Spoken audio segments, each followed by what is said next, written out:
5월 30일 목요일 조간 브리핑 시작합니다. 먼저 경향신문 보겠습니다.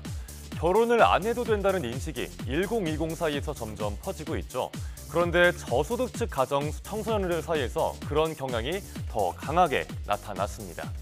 여성가족부에서 조사를 해봤더니 청소년들의 결혼과는 가정 경제 형편에 따라서 차이가 났습니다. 가구 소득이 월 200만 원 이하인 청소년 약 70%가 결혼을 하지 않아도 된다라고 했습니다. 3년 전보다 6.5%포인트가 늘어난 겁니다. 또 가구 소득 월 600만 원 이상인 청소년들이 같은 대답을 한 비율은 약 61%였습니다. 고소득 가정과의 격차가 커진 게 그래프로도 보이고 있죠. 또 이외에 아침 식사 비율과 주관적 정서 안정감을 묻는 질문도 있었는데 여기에서도 소득계층 간의 격차가 확인됐습니다. 가정 형편에 따라 차이가 두드러지고 있는 청소년들의 결혼 인식, 결혼과 출산의 계급화 현상과 맞물려 있다고 신문은 분석합니다. 안 그래도 공부하느라 바쁜 청소년들인데 돈 걱정 때문에 결혼 못할 걱정까지 하게 되는 현실을 짚는 기사였습니다. 다음은 중앙일보 기사입니다. 저출생의 뿌리에 무너진 성비가 있다. 또 지역에 젊은 여성들이 사라지고 남초 현상이 심각해서 지방은 솔로 지역이라는 표현까지 나온다고 하는데요. 어떤 내용인지 보시죠. 어제 통계청이 발표한 지난 1분기 합계 출산율은 0.76명, 1분기 기준 역대 최저였습니다. 나날이 심각해지는 저출생의 배경에 결혼 정년기 인구의 성비 불균형 문제가 있음을 짚는 기사입니다. 지역별로는 경북과 강원, 경남의 성비 불균형이 심각했습니다. 경북에서는 20대 여성이 100명이 있으면 남성은 133명이 있다는 뜻입니다. 서울과 세종 정도를 빼면은 결혼 정년층의 성비 불균형이 심각한 상황입니다. 이렇게 지역별로 격차가 커진 이유는 뭘까요? 신문은 성별에 따라서 직업군이 갈리는 걸 지적했습니다. 서비스업이나 IT 기업 취업 비중이 높은 여성은 일자리를 찾아서 수도권으로 많이 떠난다는 겁니다. 정부는 최근 육아 부담을 덜어주는 제도들을 내놓고 있습니다. 하지만 결혼할 여성이 없다는 근본적인 원인을 간과해서는 안 된다고 신문은 짚고 있는데요. 또 여성이 지역에서도 양질의 일자리를 얻을 수 있도록 해야 한다는 전문가의 조언까지 함께 담고 있습니다. 이번엔 한국일보 보겠습니다. 소년범에게 내릴 수 있는 처분 중에 치료 처분이라는 게 있습니다. 바로 의료보호시설에 위탁하는 조치인데 판사들이 이 처분을 내리는 걸 망설이고 있다고 합니다. 왜 그런지 보겠습니다.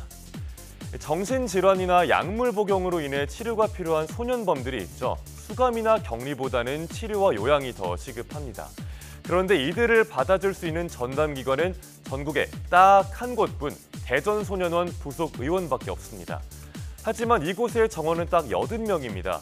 그러니까 판사가 치료 처분을 내린다고 해도 이곳에 언제 들어갈 수 있을지 모르는 겁니다. 치료 처분을 받은 소년범들의 1년 이내 재입원율도 11.5%로 낮지가 않습니다. 의료시설 설치와 관리가 절실한 상황이죠. 법원행정처도 이런 상황을 파악하고 의료기관 설치 방안 연구 용역을 발주했습니다. 입법과 예산이 절실한 사안인 만큼 공론화에 힘쓰겠다고 했습니다. 정신질환 소년범들을 받아줄 의료보호시설이 전국에 한 곳밖에 없었다는 게 참 놀랍습니다. 더 확충될 수 있을지 앞으로 쭉 지켜봐야겠습니다. 이어서 조선일보입니다. 마약이 전국적으로 파고들고 있습니다. 전국의 하수처리장 34곳에서 단 한 곳도 빠짐없이 필로폰이 검출된 정도인데요. 지도를 볼까요? 네, 전국 시도별 주요 마약류 사용 추정량입니다. 네, 지역별로 종류가 좀 다릅니다. 먼저 빨간색이 필로폰인데 인천과 서울, 경기 쪽에서 높게 나타났습니다. 또 코카인은 검은색인데 서울과 세종 쪽에서 높게 나왔고요. 또 파란색인 암페타민은 광주와 충북 쪽에서 사용량이 높았습니다. 이런 마약 문제, 가정집 바로 옆에서 거래가 이루어질 정도로 일반인들과도 밀접해졌죠. 전문가들은 한국의 마약 인구를 약 60만 명 정도로 추정하고 있습니다. 또 10대들의 마약 사범 증가도 우려스러운 부분입니다. 지역별로 많이 검출된 마약 종류가 다르긴 했지만 마약 사용 행태는 특정 지역이나 연령, 계층만의 문제가 아니죠. 대상자별로 적절한 내용과 방식을 검토해서 국내 실정에 맞는 마약 퇴치 교육이 필요하다는 전문가 조언도 함께 전하고 있습니다. 네, 마지막으로 국민일보 보겠습니다. 사진을 먼저 한번 볼까요? 아파트나 빌라, 복도마다 자주 볼 수 있는 풍경이죠. 쿠팡에서 신선식품을 주문하면은 받아보는 다회용 보냉 가방 프레시백입니다. 친환경 목적으로 도입이 됐는데 오히려 도입 취지에 어긋난다는 점을 짚는 기사입니다. 상품을 수령한 뒤에 빈 가방을 문 앞에 두면 기사님들이 프레시백을 수거해가죠. 이 수거 작업이 원활하지 않다는 불만이 소비자들 사이에서 나오고 있습니다. 그러니까 지금 보시는 것처럼 프레시백이 산더미처럼 문 앞에 쌓이기도 합니다.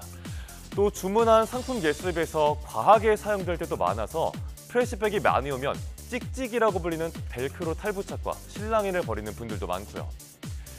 물류 구조상 어쩔 수 없는 측면이 있다고 쿠팡 측은 설명을 합니다. 더 많은 프레시백과 배송 차량이 쓰일 수밖에 없다 보니 일부 환경단체는 프레시백이 친환경적이지 않다고 주장을 하기도 합니다. 도입 취지는 좋지만 배송 시스템 개선 등 보완 대책이 꼭 필요하다는 목소리가 나오고 있습니다. 5월 30일 아침 신문 살펴봤습니다. 지금까지 조간 브리핑이었습니다.